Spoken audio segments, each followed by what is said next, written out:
Bien, pues les pido disculpas por seguir yo haciéndome de pesado, ¿no?, en estas presentaciones, pero bueno, lo hago con mucho gusto para darle la palabra a uno de los responsables de que estemos hoy aquí, al profesor Lorenzo Mellado, querido compañero, prestigioso profesor y, como ya saben ustedes, pues uno de los coordinadores o codirectores de estas jornadas. Verán ustedes que desgraciadamente no tenemos con nosotros al profesor Pillow, como era su deseo, pero bueno, un pequeño problema de salud, que espero que pronto se solucione, le ha impedido desplazarse a España. Seguramente que en futuras ediciones podremos contar con su presencia. Por lo tanto, la responsabilidad la dejamos al profesor Mellado, que seguramente completará tanto su visión como la que el profesor Pillow pensaba dar del derecho de la Unión Europea. Cuando quiera, Lorenzo.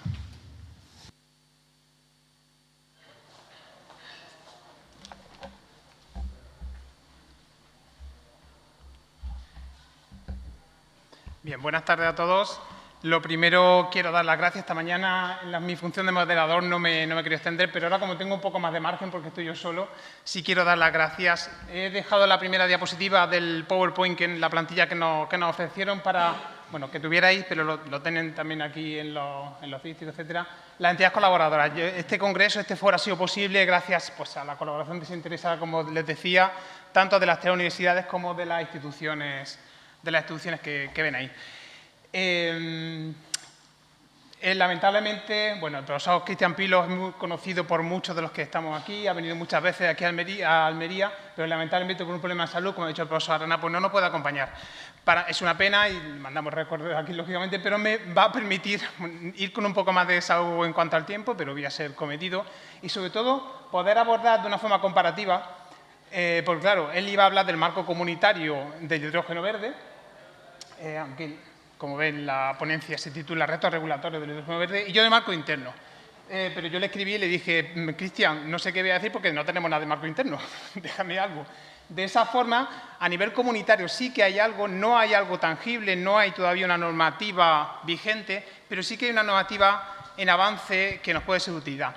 Y la idea que voy a intentar exponer esta tarde, en un tema, bueno, salgo un poco de los cánones, hasta ahora hemos hablado de muchos temas, de muchas aristas de este binomio agua y energía, es algo más exótico, el hidrógeno verde, el hidrógeno renovable, pero es un tema del que me vengo ocupando ya algún tiempo, de la mano y en el seno de un proyecto de investigación, cuyo responsable es mi maestro, el profesor Íñigo del Guayo Castilla, que nos acompaña esta tarde. Llevamos ya algún tiempo.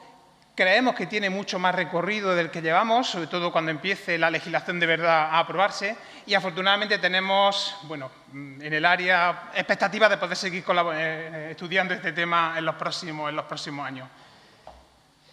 Como digo, hay un cierto desfase entre las propuestas regulatorias europeas que hablan ya, voy adelantando cosas, de un mercado del hidrógeno, de un mercado interno del hidrógeno verde o renovable, y ahora explicaré un poco qué es esto, de dónde viene y de dónde sale, y de la dispersa normativa interna que va saliendo, porque es verdad que había lo voy a comentar también, una propuesta de ley del hidrógeno renovable, hidrógeno verde, pero no salió adelante, y lo que sí ha salido adelante ha sido ciertas modificaciones dispersas y deslavazadas en ciertas normas de urgencia y excepcionalidad, muy, como digo, muy deslavazadas, que no terminan de dar y enfocar ese régimen jurídico unitario y conforme que sea necesario, porque la Unión Europea piensa en un mercado, pero a nivel interno no tenemos nada, no tenemos las bases de ese mercado, sobre todo cómo se va a regular la producción, la comercialización y la utilización de ese hidrógeno verde o hidrógeno renovable.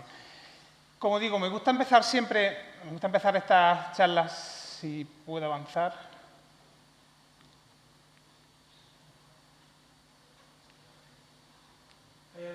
Pues no sé si va. Ahora.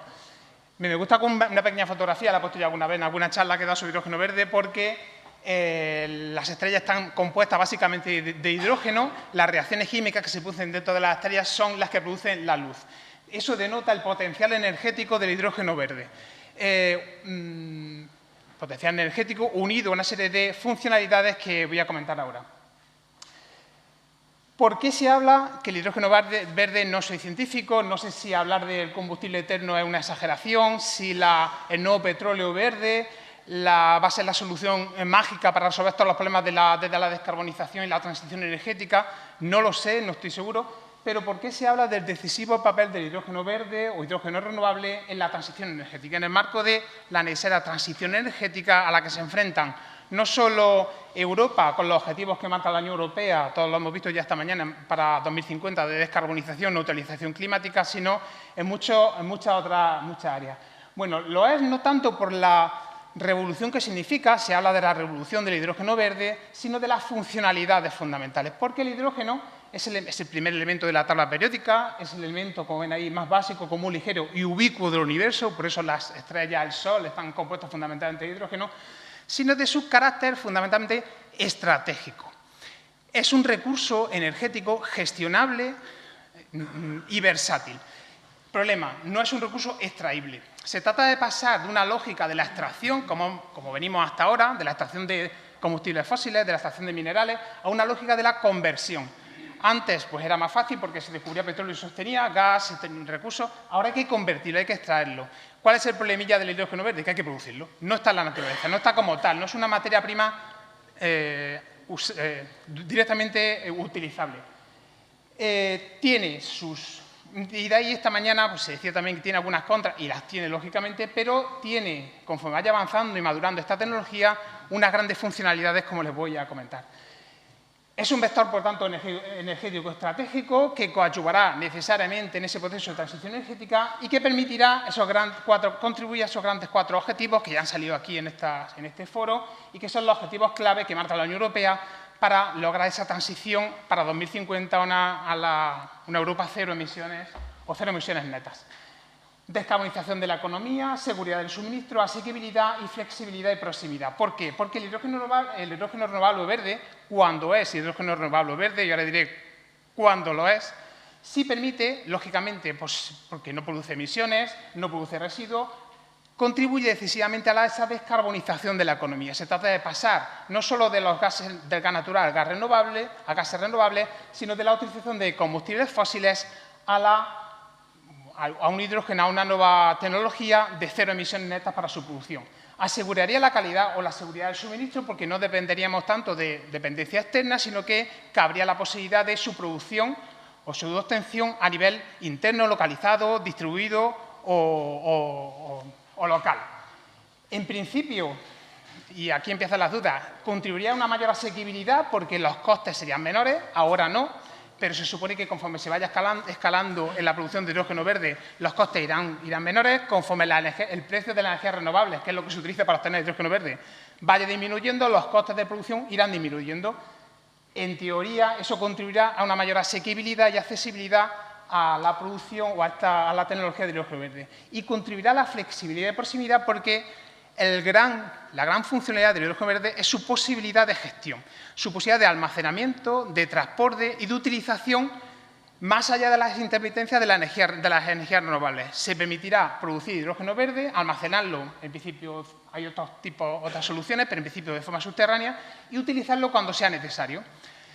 ¿Qué se consigue con esto? Una mayor versatilidad, flexibilidad y gestionabilidad del sistema, de tal forma que se podrán utilizar esas energías renovables que puede que no sean necesarias en un momento determinado, utilizarlas en un momento posterior.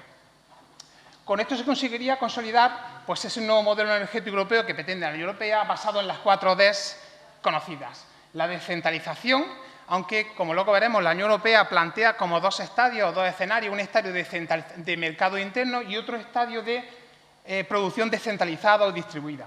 La descarbonización, ya lo hemos comentado, la democratización, porque insiste la Unión Europea. No se trata solo de establecer un mercado interno, un mercado abierto, un mercado en competencia del hidrógeno verde. Se trata también de implicar a los consumidores. Y habla por ello de la capacitación, de los consumidores vulnerables, de la pobreza energética. Tiene esos dos pilares, esos 2 ejes sobre los que se fundamenta la propuesta de normativa de la Unión Europea que ahora les comentaré. Y también la digitalización. Se supone que esa producción, como es un negocio de producción y no de extracción, será un negocio mucho más digitalizado, controlado y, por tanto, más eficiente desde el punto de vista del uso de la energía obtenida a partir de él. Esto es lo bueno. ¿Cuáles son los problemas que luego se trasladan a los problemas jurídicos? Aquí he puesto una fotografía porque viene muy ideal, ¿no? La planta claro, hay agua, hay energía renovable y todo junto. ¿Por qué? Porque solo es hidrógeno verde o hidrógeno renovable aquel hidrógeno que se extrae a través de los procesos de electrolisis de la fragmentación de las moléculas de agua, del oxígeno se evapora y el hidrógeno es lo que se utiliza. Claro, el hidrógeno verde se utiliza cuando la energía que utilizas para obtener hidrógeno es renovable. Necesitas, por tanto, agua y energía renovable y que las dos estén disponibles. Siempre se puede trasladar el agua, transportar el agua y la energía renovable, pero eso supone incremento de costes. Y, por supuesto, la situación ahora que tenemos no es la más ideal para este tipo de negocios de conversión. No en todos los sitios va a haber agua dulce, porque es verdad que el agua salada también puede ser objeto de electrolisis, pero necesita otros procesos. Y tampoco hay disponible en todo momento y con la capacidad necesaria energía renovable, fundamentalmente fotovoltaica y eólica, en todos los sitios y en ese momento. Solo así se podría hablar de hidrógeno verde o hidrógeno renovable, fruto de la descomposición de las moléculas del agua a través de la electrólisis y fruto, por tanto, del uso de energías renovables.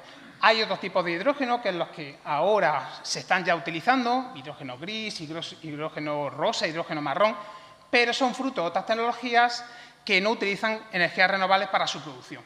Lógicamente, lo que la Unión Europea quiere en el marco de ese proceso de descarbonización es el escalamiento de la madurez del hidrógeno renovable, porque es una nueva tecnología limpia, segura, versátil en la carrera energética, ¿no?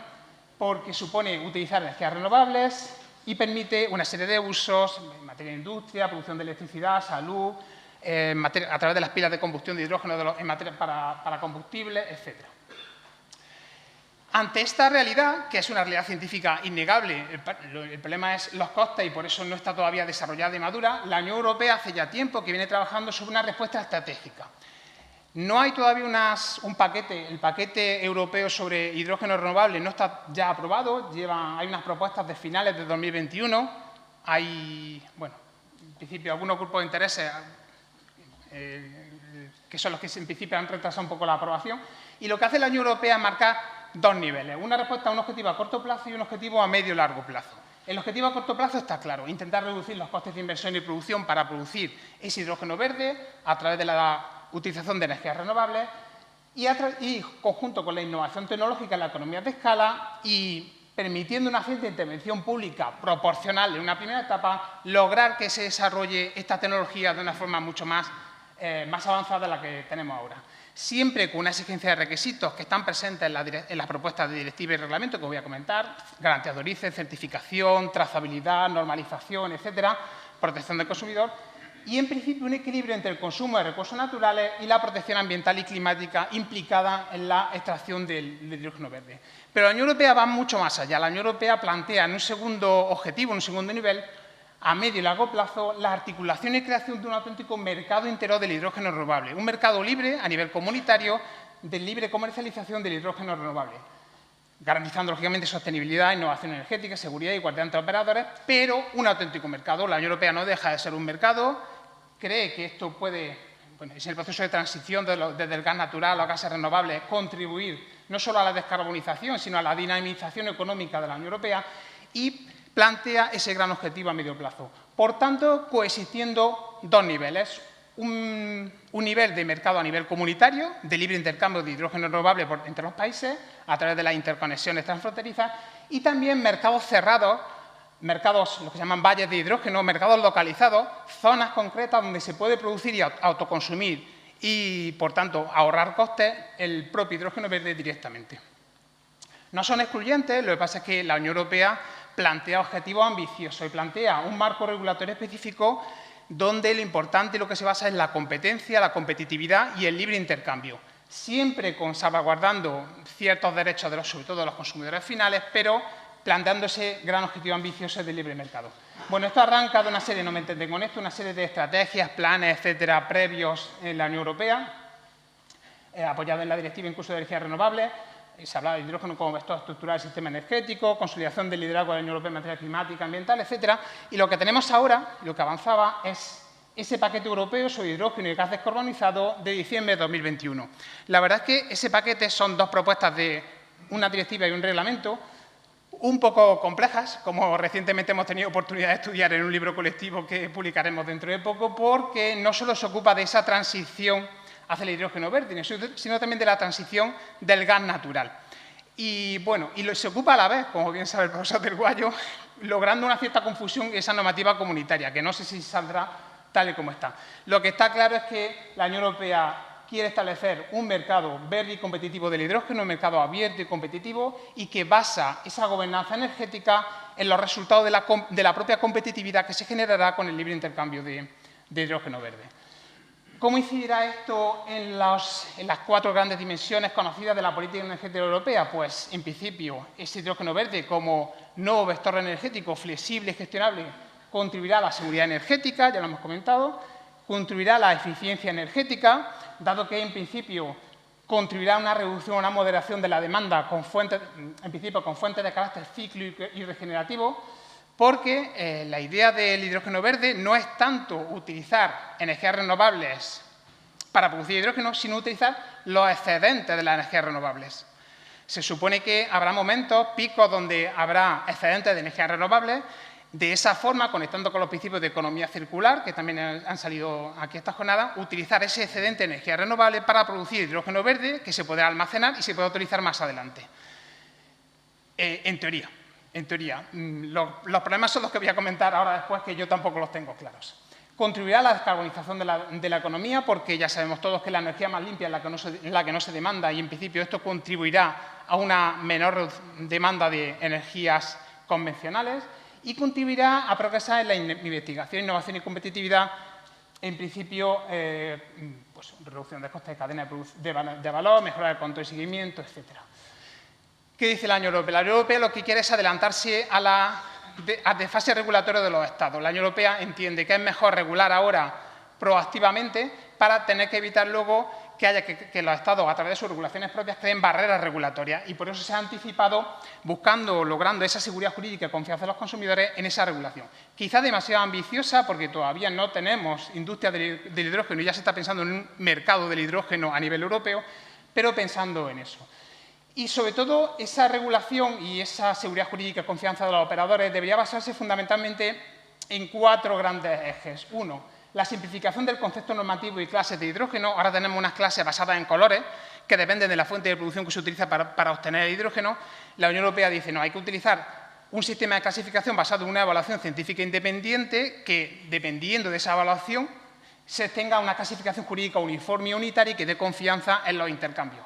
Hace falta criterios transparentes de evaluación para verificar que de verdad el hidrógeno verde está obtenido por energías renovables, sistemas integrados y confiables de identificación y parámetros uniformes de certificación y de trazabilidad, de tal forma que se consiga verificar que el hidrógeno que un operador compra en España se va a poder suministrar en Alemania o en cualquier otro país de la Unión Europea, teniendo claro cuál es el origen y cuál es la composición de ese hidrógeno verde. Problemas pendientes.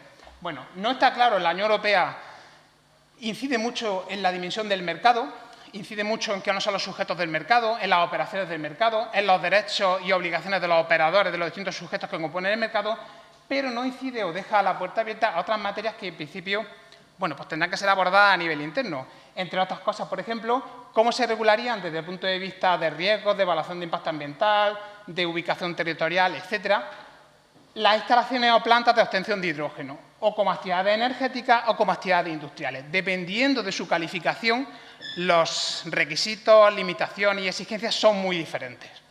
Tampoco entra la Unión Europea a distinguir la diferenciación de tratamiento entre las grandes de gran producción a gran escala, que exigirán mucha mayor contribución de energía renovable, mucho más coste, etcétera, y la producción localizada, distribuida o local. Está prevista, pero necesita desarrollarse y los requisitos son muy diferentes en cuanto a las afecciones, sobre todo desde el punto de vista ambiental y de territorialidad. La Unión Europea sí ha avanzado algo en materia de infraestructura de conexión. Ahí ven un reglamento reciente también del año pasado, de 2022, pero también deja la puerta abierta, hace falta una mayor regulación en cuanto a la planificación integrada de cómo se van a construir las infraestructuras de conexión, cómo se va a llevar a cabo la necesaria separación de actividades, porque va a ser un mercado de libre competencia donde va a tener que asegurarse los distintos sujetos intervinientes en el mismo, y cuáles son los impactos y evaluaciones ambientales que deberán ser objeto de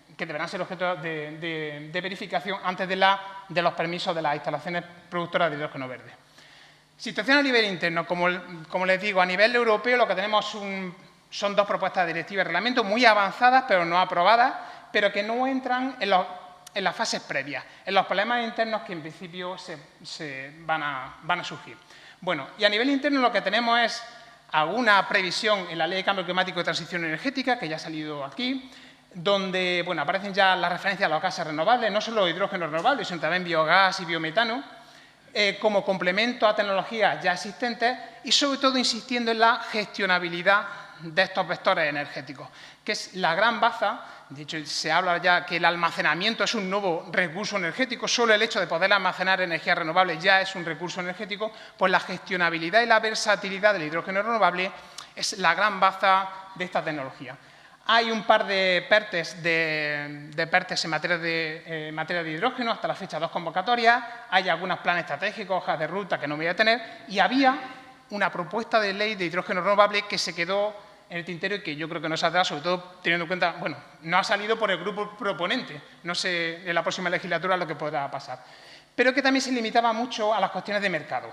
Porque, bueno, lo que venía a hacer es diferenciar, establecer cuáles eran los distintos tipos de sujetos, establecer las fases o los elementos de la cadena de producción y diferenciar entre la producción y comercialización, que sería de libre competencia, con el transporte, distribución y almacenamiento, que serían actividades reguladas o, en principio, intervenidas, aunque con cierta flexibilidad, en principio libres, pero a partir de un año con ciertos requisitos de intervención. Como les decía, más allá de esa propuesta que no salió, lo que ha habido son algunas normativas, algunas previsiones aisladas. Por ejemplo, hay una primera definición legal del hidrógeno renovable en ese Real Decreto que ven ahí, el 377/2022 de 17 de mayo, que se refiere genéricamente a criterios de sostenibilidad y sistemas de garantías en materia de nuevos gases renovables, y en la orden que lo desarrolla, pues ahí se define el hidrógeno renovable. También hay alguna previsión en materia de adquisición de electricidad renovable, donde se incluiría el hidrógeno renovable con un Real Decreto 244/2019. En principio, se debe ser una autorización ambiental integrada para una planta de producción. Para el almacenamiento había que tener en cuenta también el informe de impacto ambiental favorable y, en el caso de más de 5 toneladas, medidas de control de riesgos por accidentes graves, en otra disposición también específica, y también en materia de almacenamiento. No me detengo mucho en esto por ajustarme al tiempo y, sobre todo, porque entiendo que esto no es una regulación uniforme, concreta y progresiva de lo que podía ser no la gran revolución energética del siglo XXI, pero sí una energía que podría contribuir decisivamente, como decía al principio, a la descarbonización o a los objetivos comunitarios que marca la Unión Europea. Bueno, esto no lo es, no se sabe si al final, bueno, cuando se aprueben las directivas comunitarias, habrá una transposición también integral o habrá transposiciones parciales, en este caso, a través de normativas, pero sí quería detenerme en esto porque yo creo que son los grandes problemas sin resolver que plantea la producción de hidrógeno verde o hidrógeno renovable. El gran problema, el agua.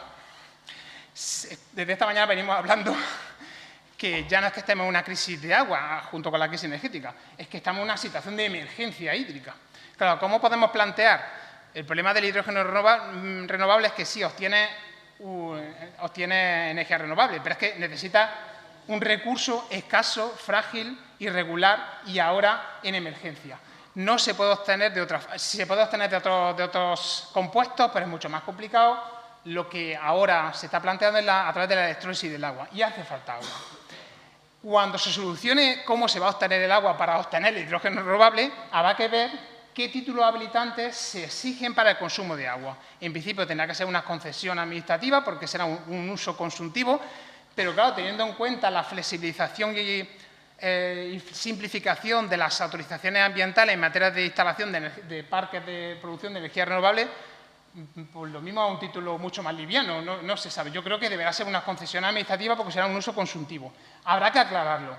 Habrá que aclarar dónde se sitúa esta producción dentro del orden de prelación del texto refundido de la Ley de Agua en materia de producción de hidrógeno verde. Si es uso industrial, si no es uso industrial, si es uso energético, si es un uso singularizado, porque dependerá mucho cuál es el nivel de madurez y de generalización de esta tecnología, dónde se pueda situar. Y habrá que aclarar también cómo se ordena esa energía renovable excedentaria. ¿Cuándo se entiende cuándo habrá energía excedentaria? ¿A partir de qué momento será excedentaria? cuál será el operador del sistema, cuándo se podrá utilizar esa energía excedentaria para hidrógeno, cuándo no. Claro, esas son cuestiones que hay que resolver, cuestiones sustantivas, cuestiones de fondo. La que a mí me preocupa es el agua, lógicamente, que habrá que regular más allá de los elementos regulatorios. Ahí he hecho un pequeño esquema, que también pues tendrán que ser objeto de regulación a nivel interno, como tanto el régimen de actividades, como el régimen de las instalaciones, las autorizaciones necesarias, los sujetos y sus derechos y obligaciones del sistema de hidrógeno y el régimen económico retributivo, junto con quizás una fiscalidad verde incentivadora o promotora de este tipo de tecnología. Todo esto está en el aire, no hay, como digo, una regulación exhaustiva, concreta y general, pero yo creo que es necesario e ineludible, porque es una tecnología que va a ser objeto de seguro de nuevo desarrollo, de generalización y de un uso mucho más intenso. Termino. Bueno, el hidrógeno verde no solo se ha planteado como un mercado, como he dicho hasta ahora, como una nueva oportunidad, como el combustible eterno, también se ha planteado como un nuevo paradigma, porque pretende cambiar las reglas de juego, pretende cambiar el sistema desde un punto de vista también no solo de mercado, sino también de capacitación de los consumidores, de protección de las situaciones de vulnerabilidad, sobre todo pobreza energética, y de avances en la digitalización y medición inteligente del consumo. Se entiende que esa flexibilidad, esa versatilidad del uso del hidrógeno renovable contribuirá a esos grandes objetivos.